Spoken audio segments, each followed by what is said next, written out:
Hello, Paul from Click and Turn here again. We're going to turn today this big old log, or half a log. It's the twin brother of one I turned a few months back, but on this side there's some bigger cracks, as you can see. It goes all the way around here, so chances are we'll lose all of that, but anyway, let's have some fun. Because I did a live edge bowl with the other half, I'm not going to do that with this half. I'm going to make it a nice flat top section and see what I can do with the outsides. It's going to take a little bit of turning, but that's the name of the game. I've got it set at 350 RPM with the tiniest hint of wobble, and I suspect I'll be gluing a whole bunch of cracks on the way. Here we go. Freshly sharpened 5/8. Let's have a go at this.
Righto, well, it's slowly taking shape, trying to keep as much of the original bark as possible. As you can see, the carnage of the CA, I've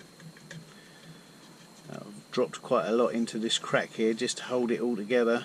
I will have to clean it out somehow, but I'm going to keep the foot fairly wide.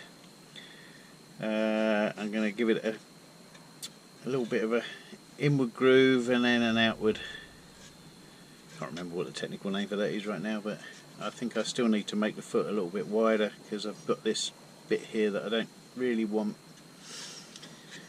It should make quite a nice little shallow dish, hopefully.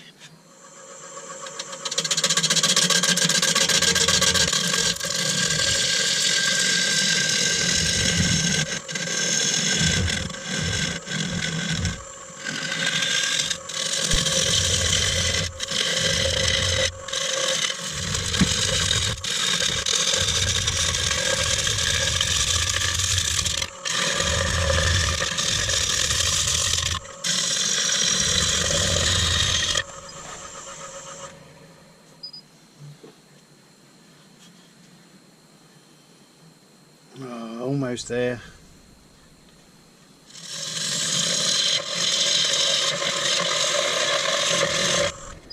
Well, I think it's time to mark up for my 100mm jaws. So whilst I'm trying to get my head in it, going to put a mortise, not a tenon,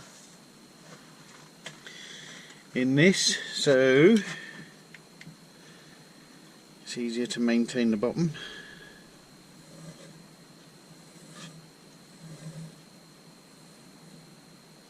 Straight line, isn't it?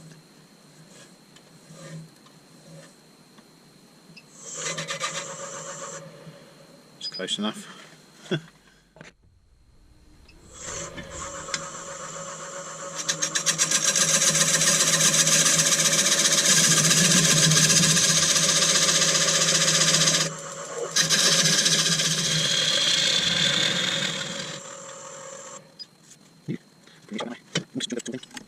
Doing a bit of sanding. As you can hear, the workmen are still in next door.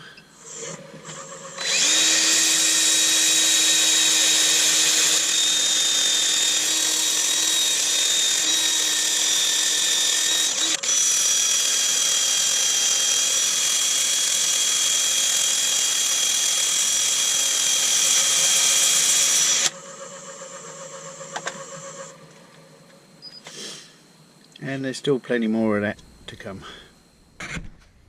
Righto, I'm going to paint on some thinned sealant so that it soaks into the pores of the wood, gives it a chance to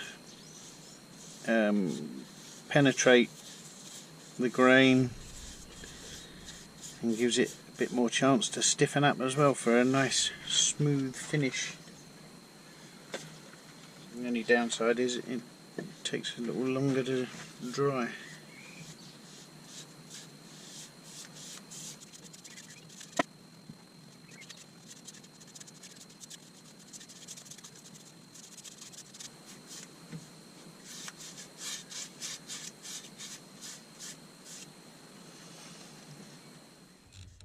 Good news is that the cracks that I dropped some CA into haven't really gone anywhere. I left a little bit of white residue at the top there, but I can pick those out. These bits seem alright, but when I start turning the inside, that'll be the time to panic. So anyway, I'm going to let this sealant dry off for a little bit, and then we'll carry on.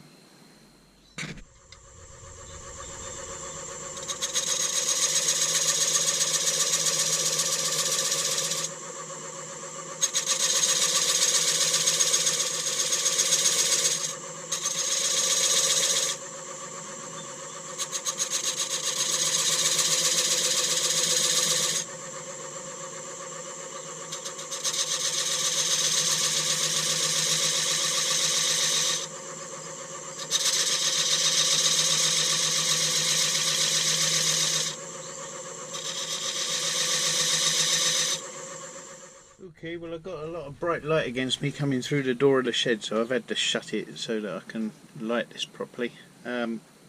Anyway, we've turned it round, we've got it on the chuck jaws. Time to flatten out the top a little bit and then do something about making a bowl out of it.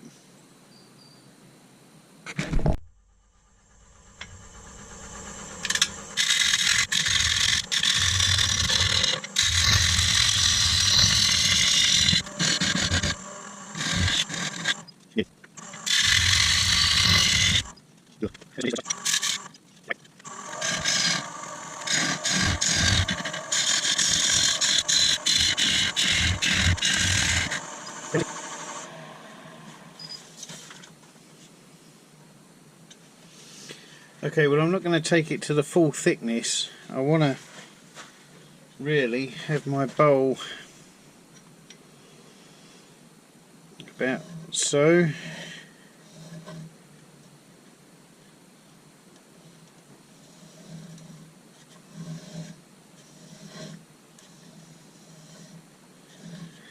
That's where I'm thinking anyway, so you can enjoy the outside.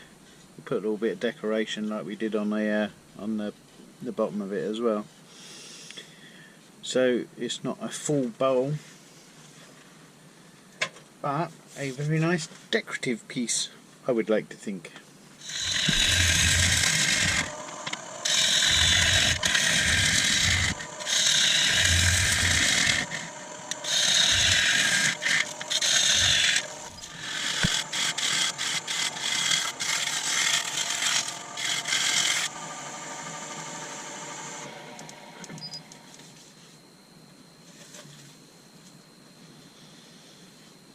Yeah, looks alright.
Time for a bit of sanding sealer, I feel.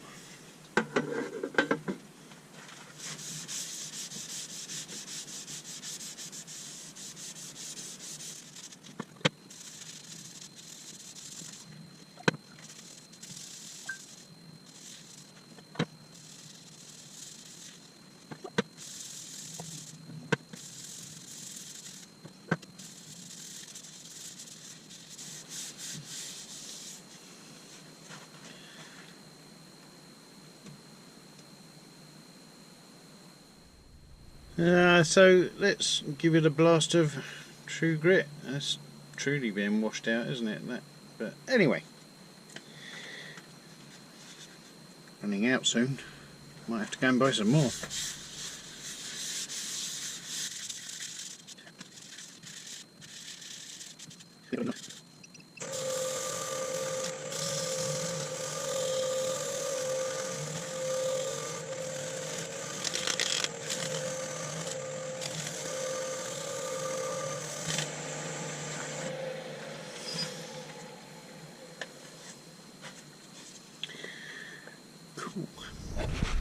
Just wiping it down with a bit of alcohol now, so that I'm going to put Danish oil on it.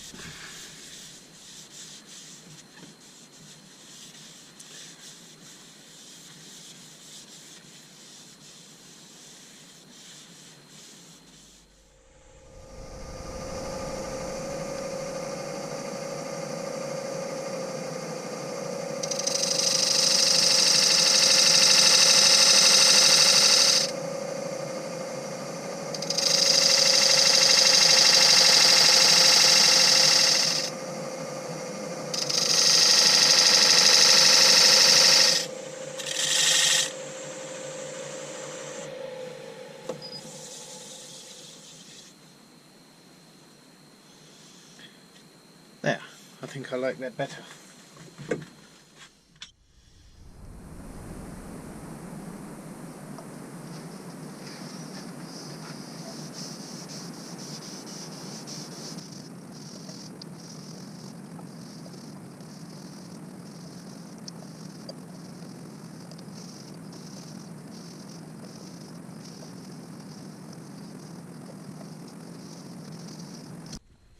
As is the norm with Danish oil, we put a fairly generous coating on to start.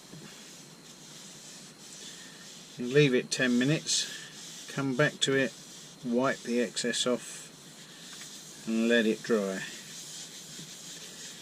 There's your cloths. You want to dispose of those in a bucket of water, because Danish oil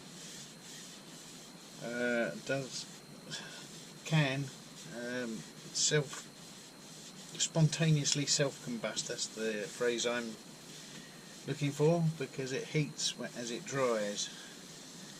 I suppose a bit like an exothermic reaction, but not quite to the resin standards. So anyway, I've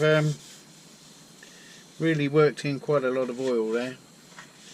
And now I'm going to leave it for 10 minutes, as I said, and I'll come back and I'll wipe the excess off.